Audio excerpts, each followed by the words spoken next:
name's Andy Tidy and welcome back to another edition of Canal Hunter. We're currently in Season 3 of Canal Hunter and we are exploring the lost branches that radiate out from the Wyrley and Essington Canal, which became part of the Birmingham Canal navigations in 1840. The bit that we're exploring at the moment are the Ogley Locks, which most of you will better know as the Lichfield Canal. Now, we left our last canal hunt at Lock 26, where the A38's construction forces a diversion of the new route. Now, Lock 27 lays just the other side of the A38, but there's nothing left of that to be seen. And then the line of the canal runs through what is now a big industrial park. And in the middle of the industrial site, there was the old Tamworth and Lichfield Road Bridge. That's obviously all gone too. And then in 1970, the council built a new major road coming through the area.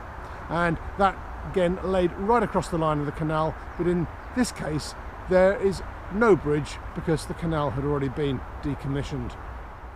So I'm now standing on the eastern side of the embankment holding up this new road. And out behind me is the line of the old canal running across the meadows. It runs round the back of the Lichfield Friary Lawn Tennis Club. Now, there's very few telltale traces of the line of the canal across these meadows. But we do know that Lock 28 stood on what is now the field boundary in a little stand of 3 trees, which is about there. In an ideal world, it would be nice to go and walk the exact line. But the field behind me is surrounded with a fence, barbed wire and an electric fence. And I think they're giving me a message that I'm not to walk across there.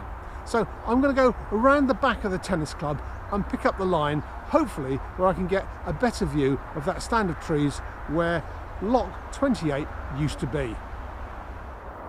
So the old line of the Ogley Locks branch ran pretty much along this hedgerow, along here. And where these trees were is where the lock is, and that's pretty much where the new line of the canal is going to join back into the old when it's rebuilt. And it will come in from its new bridge, which comes under the A38, just beyond that electrical pylon on the right. From here, the line of the canal continues to follow the hedge line, and as far as I can tell, this lane represents the towpath. Well, here on Danford Lane, beside Danford Moors Golf Club, is the place where the old canal bridge used to stand. This was Danford Bridge, previously Danford Mill Bridge, and the line of the canal then crossed across past the practice ground for the golf club. The old line of the canal pretty much follows the hedgerow across here, and then the next lock lies in these trees, and that's what we're going to go and find.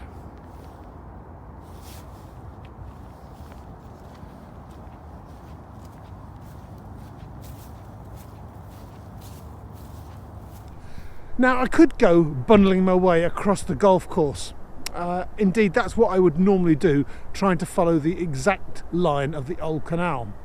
However, there is a better alternative in this case. The new line of the canal lies slightly to the north, and it's been acquired by the Canal Society many years ago, and it forms part of a walk out along the line of the canal. So we're going to go that way, and then we'll pick up the line further along where the old lock sits in the trees. So here we are, less than 100 yards to the north, and this is the entrance to the new line of the canal. Deviates very, very slightly, but far better to go and get a side-on perspective of the canal and save annoying all those early morning golfers.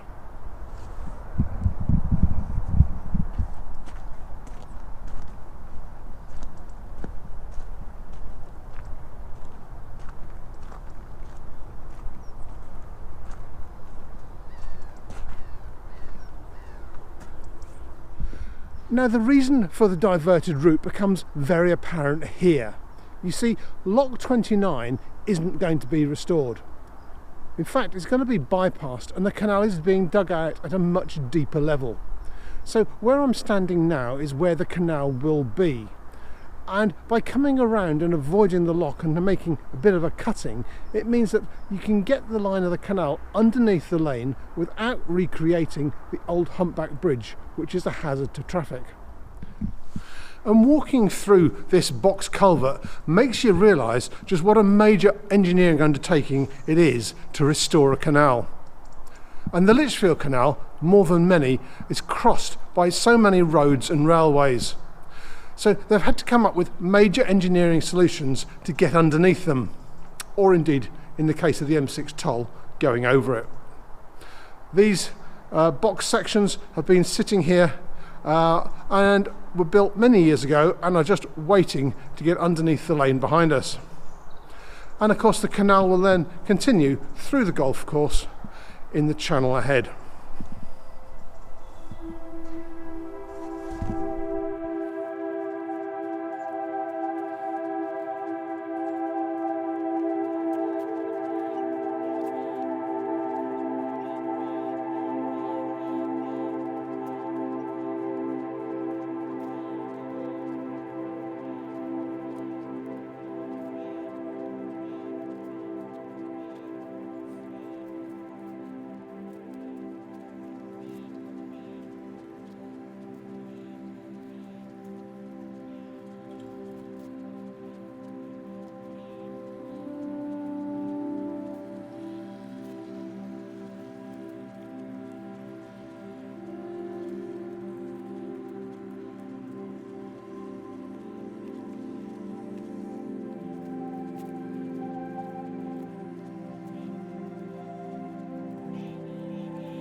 It's at this point that the new line of the canal rejoins the line of the old.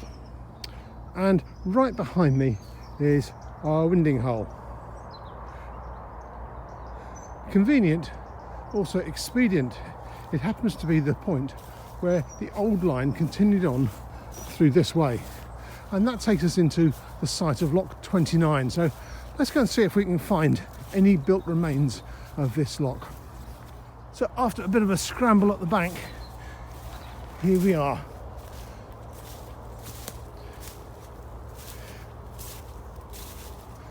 This is kind of Canal Hunter heaven, really. A place where you actually get to find some built remains.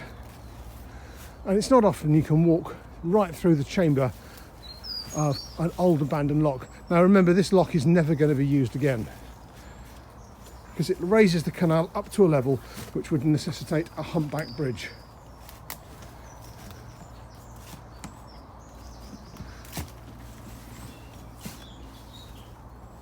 So here we are, we enter the bottom gates, complete with the iron fastenings.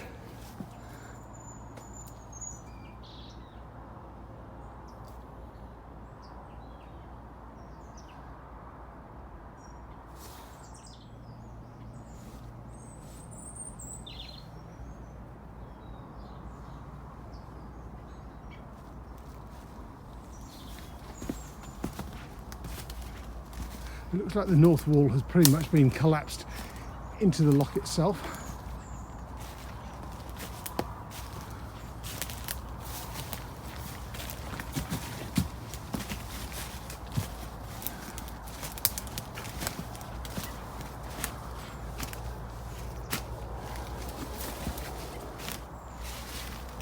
And here is the very top of the lock chamber, including the iron bumper plate used to stop boats crashing against the top masonry and causing damage. In fact, if we look closely, there's elements of the old bottom sill with its iron fixing bolts still in situ. This is a monster slab of cast iron, and you can still see the indent where the boat's bows rubbed it away and abraded it off.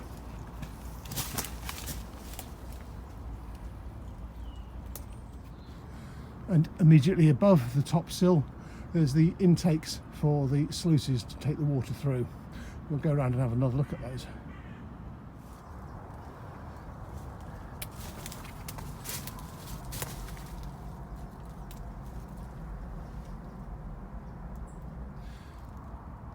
Now on the northern wing wall there is the remains of the other canal sluice, and this time we can see the sluice and we can see it looks like a chimney, but once it goes in it comes to a solid back and then descends vertically down. Obviously it's all choked up with silt about 3 feet down, but that is the old insides of the lock sluice built in the late 1700s. Now because the soil around the bottom of this lock has been dug back, you can actually see the skeleton that holds the lock walls upright, and you can see these huge buttresses built along, restricting any pressure from the water and stop the walls flopping over. Sadly, these buttresses seem to have seen rather better days, and the bottom sections have been lost or removed over time. I won't pretend to be too confident about standing under that one. I'll stand well back. Now I am a huge fan of the Lichfield Canal restoration. For goodness sake, I am a life member. However, it always gives me a little bit of sadness when the old artefacts disappear. Now I would rather see them restored back into water, but here at Lock 29 there is the mouldering remains of an old lock chamber that is never going to be restored. It doesn't work with the current layout of what's going to happen. So actually I'm rather pleased that this doesn't feature as part of the restoration route. It means that when you come up the Lichfield Canal and you moor your boat next to the golf course, you can pop around in here and look at the old remains of what used to be and pay homage to those old canal builders from 250 years ago who pioneered this amazing technology up the hill from Huddlesford out into the BCN. And I would have to say that this is probably the best kept abandoned lock on the BCN. So if you fancy a nice day out in the countryside just to the south of Lichfield, this is a great place to come. So from here, the new line of the canal rejoins the course of the old. And this was one of the main sites of restoration activity a few years ago, but as you can see, it's now pretty much water ready.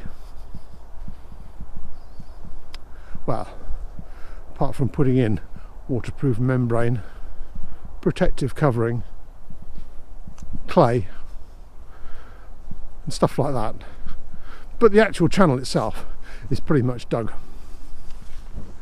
Now the BCN used to have a few lifting bridges. They've all gone, but this is the exception. It's a modern reconstruction, and at the moment it's the only one on the Lichfield Canal, and it's used to move the old towpath from the north bank across to the south where it will run.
here, just a few hundred yards further down the hill, the remains of Lock 30, the last lock on the Ogley Locks flight.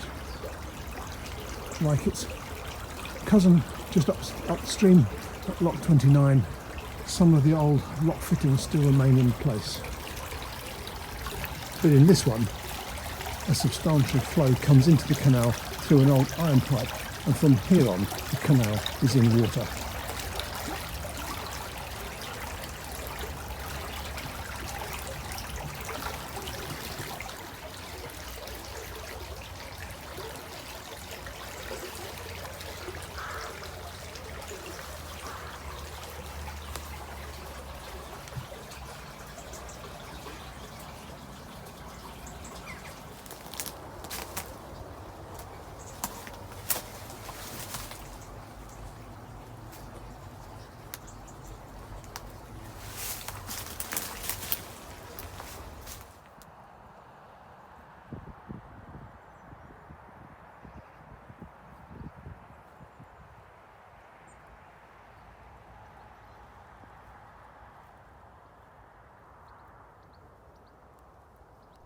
Well, we've arrived at Capper's Lane Bridge, a newly reconstructed bridge built by the council to allow the canal to run underneath when it's restored. But here there also lies something of a problem, and let me show you what. Just to the west of Capper's Lane Bridge, out in a bit of open ground, you come across these little blighters. And there's another one just over here. Now, I know my grandchildren haven't been out here playing sandcastles and putting up pretty flags, and I've seen these flags before. Now, these little flags delineate the route of HS2, the new high-speed rail link connecting north to south. And HS2 is going to come across the line of the canal just here, probably rendering the bridge behind me redundant and obsolete. Now, that's bad news, but it's also good news. The good news is that as part of the implementation of putting in the railway, the section of canal through this area ends up getting reconstructed. So what we end up doing is joining up the Huddlesford bit, which is in water, up to the section around the lift bridge, which is ready to go. And then it's quite an easy jump to go underneath the A38 and to connect into the section along by Tamworth Road. Oh, and then that connects into the section next to Birmingham Road, which Persimmon Homes were building. Do you remember that? So we're getting all these different sections, like jewels in a necklace, coming together. And that's why further on they're working up at Falkland Road. So the little bits of the canal that can be restored are being restored. And as problems and opportunities present themselves, they are both tackled and embraced. So this is a problem with a small silver lining, but it's not going to cause an awful lot of joy to the homeowners living in this otherwise quiet little valley. So here at Capper's Lane, the unreconstructed section finishes and the in-water section restarts. These are the moorings for the Lichfield Cruising Club, with another nice slipway tucked in here underneath the bridge. Anyhow, there is another bridge that I can show you before we finally reach the junction. So let's go and have a look at the bits that we can find in the time available to us.